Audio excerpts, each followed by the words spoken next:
Man, I was there asleep. I woke up to all this goof, bro. I'll say what the I want to say. Anybody feel some way can suck my or do something.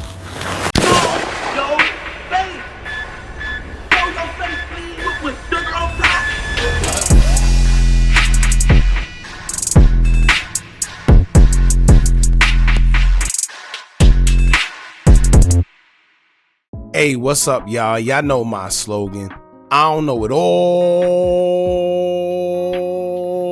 but I know what I've been through. Now, before we get into this video, please make sure you head on down to Instagram and follow us on our official Instagram page at Hookah Anonymous _. We're able to be a little more explicit, a little more uncensored, and share content freely without running the risk of having our channel terminated. So, once again, make sure you head on down to Instagram and follow us on our official Instagram page at Hookah Anonymous _. We're almost at 100,000 subscribers. So if you like this video, make sure you subscribe and hit that bell so you're notified every time we drop new content. Now let's get into what you guys came here to see. Now, since T-Slick's death, it seems like it's just been controversy surrounding his name. And most of it in a negative light. As of today, we're gonna talk about Chief Keef. He's being accused of pretty much keeping the snippet that he had. Well, first and foremost, we just found out that Chief Keef had a song with Slick, right? As y'all know, Slick, he was beginning to rap when he got out of jail. 9 times out of 10, he's probably trying to clean up his act. We all know if you got celebrity friends or you got rapper friends that can help you in any way, as long as you're making good songs, you'll be able to take your family out the hood, do good, and don't resort to being in the streets no more. So I guess that's the route that Slick was going to take. Chief Keef actually did a song with him, which would have been dope because once he would have dropped it, I'm pretty sure Slick would have went through the roof. He actually was a decent rapper for somebody that never rapped. So like I said, if he was alive, he would have had that song with Chief Keef. I'm not sure when Chief Keef would have dropped it. I don't know if he was saving it for Almighty Soul 2 or whatever was the reason why it was unreleased. At the end of the day, he put a snippet out, and it was a snippet of a song that he got with T-Slick, and he's being called out by an NLMB member by the name of Smoke the Dawn, who's pretty much saying that he should have been put out the snippet. Cause let's be real, feature with Chief Keef will take anybody to the moon, especially like I said, Chief Keef, he got a core audience, and they always waiting for his music. So he could have anybody on there. As long as it's a good song or just have Chief Keef on there, period, it's going to make people want to know who's the feature, and it's going to blow them up, right? You're going to start making money off it. You're going to get notoriety off it. So it's definitely a career booster. So what Smoke the Dawn is saying, pretty much, why didn't you been do that, right? Why you ain't been put the snippet out? You been knew he was out here rapping. Why you ain't put that snippet out? Or why you ain't take me out the hood? I'm T-Slick, right? One of them guys. I just came home after doing 10 or 11 years.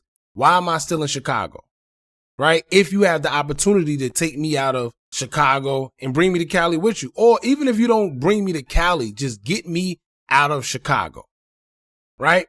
So I get what Smoke the Dawn is talking about, but however, we do know, like I said in the last video when I was talking about probation and parole, you do know once you come home, you are supposed to be on parole or probation, whatever.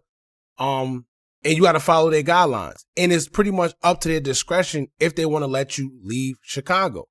9 times out of 10, they got to approve it. And 9 times out of 10, they're not going to approve it. I don't know why, but the law is like that. I've been through that personally where I've had my own place, right? My own apartment when I came out. And for some reason, I asked them, like, can I stay there? I pay rent, I pay bills still. They like, no, I want you to live at your grandmother's house.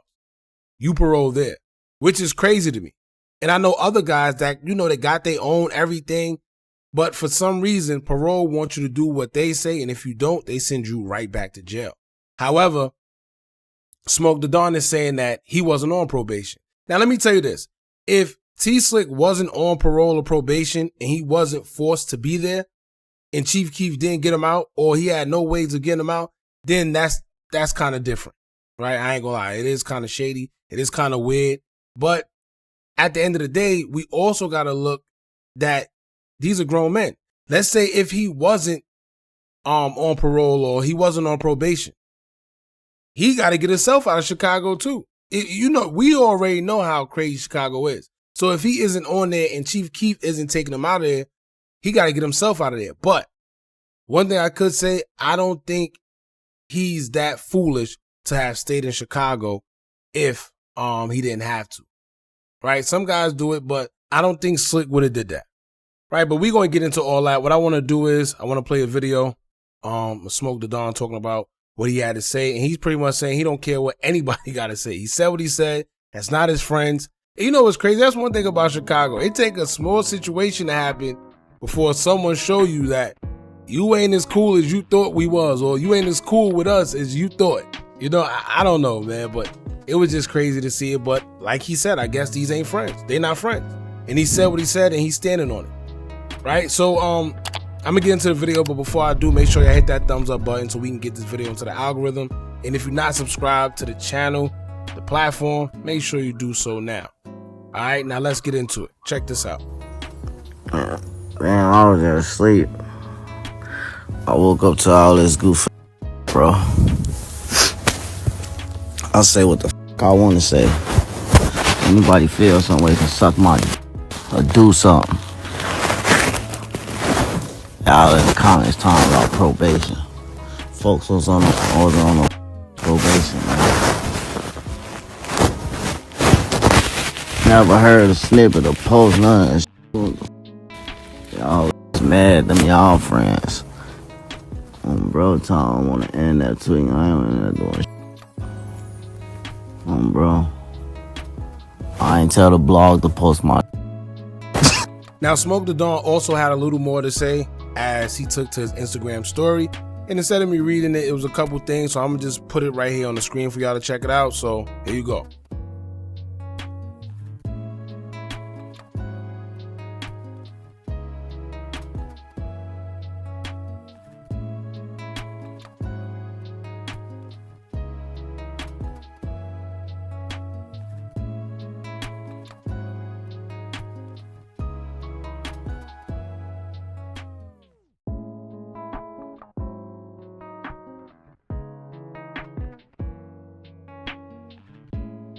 Now, when it comes to the snippet thing, right, I'm on the fence about it, and I'm gonna tell you why.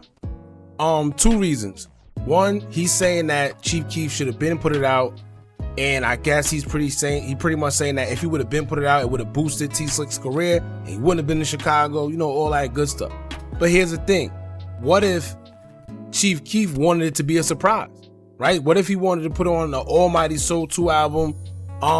What if he didn't want nobody to know? Who knows? This is why people keep records, you know, in the tuck so you don't know. Maybe Slick didn't want no previews. You never know what's the reason behind him keeping the record inside. However, maybe he just showing it off now because of the situation at hand with T-Slick losing his life. You know, so like I said, at the end of the day, he might still put it on his tape. It might still generate money, and the money could go to T-Slick's family. You know, so we don't know what's really going on behind the scenes. Like I said, I'm on the fence with it because I know at one point maybe he kept it because he wanted to keep it for his own reasons. We don't know what's the reason, right? So we can't really jump the gun like that. Now let's talk about the whole parole situation. At the end of the day, he's saying that T-Slick wasn't on parole, probate. Actually, it's parole. Because whenever you do a long jail sentence and you come out, you're not on probation, you're on parole. I don't know, like I said, I don't know if it's different in Chicago, but usually it's on parole. You got to go by their guidelines and their stipulations. It's usually curfew. You got to ask for permission to go places, a whole bunch of stuff. And he just came home. So sometimes when you just come home, they strict until you show them and prove that, you know, you can stay out of trouble. And then they get a little more lenient as time go on. So your curfew could be 7 o'clock, 7 p.m. And then next you know, it could go from 7 to 9 p.m. And then they could loosen it a little more and let you come in at 11. Or sometimes they could take the curfew away. It's all up to parole's discretion, right? Now, here's my thing. They said that he was in a halfway house. So I know Smoke the Dawn is saying that he wasn't on parole. But if you in a halfway house, 9 times out of 10, you on some type of paper, right? Because you really not home yet. It's a halfway house. So usually when it's like that, like I said, you still on some type of papers. So when it comes to Chief Keef taking them from Chicago, I don't think that was possible. You know, I think Parole purposely does that too. They know that you can be out of Chicago. I'm pretty sure they know that he had an affiliate like Chief Keef and other people that can help him. They don't want him to do that. They want him in Chicago. I'm telling you, the parole system is very, very messed up. And like I said in the last video, some way, somehow they got to change it because it's not effective. I don't know if they haven't realized that by now, but their way of doing things when it comes to parole isn't effective. More people are either going back to jail or losing their life in Chicago. So I know a lot of people advocate for bail reform and this reform and that. Somebody needs to advocate for parole, right? And how they're doing things, because nobody's talking about it. And these guys are losing their life because they're bonded and made and forced to stay in Chicago. Even if they have money to leave, a lot of these guys have their own money to leave and they still getting caught up in situations in Chicago. Tay Savage, 051 Kiddo, now T-Slick. These guys seem like they have more than enough money to go somewhere else and flourish.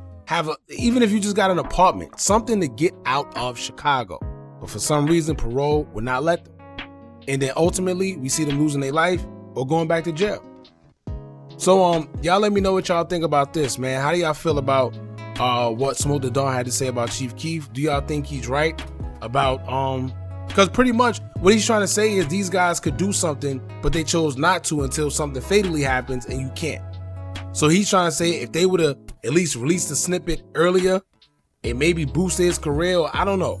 Maybe if they would have did something earlier, things wouldn't be what they are now. All right, so y'all jump in the comments. Let me know what y'all think about this. How y'all feel about what Smoke the Dawn is saying? Do y'all think he's right? Do y'all think he's wrong? Let us know in the comments. Don't forget to like, comment, share, and subscribe. Hit that bell so you're notified every time we drop new content. And remember, as long as you keep on watching, I'm going to keep on dropping. And I'm out.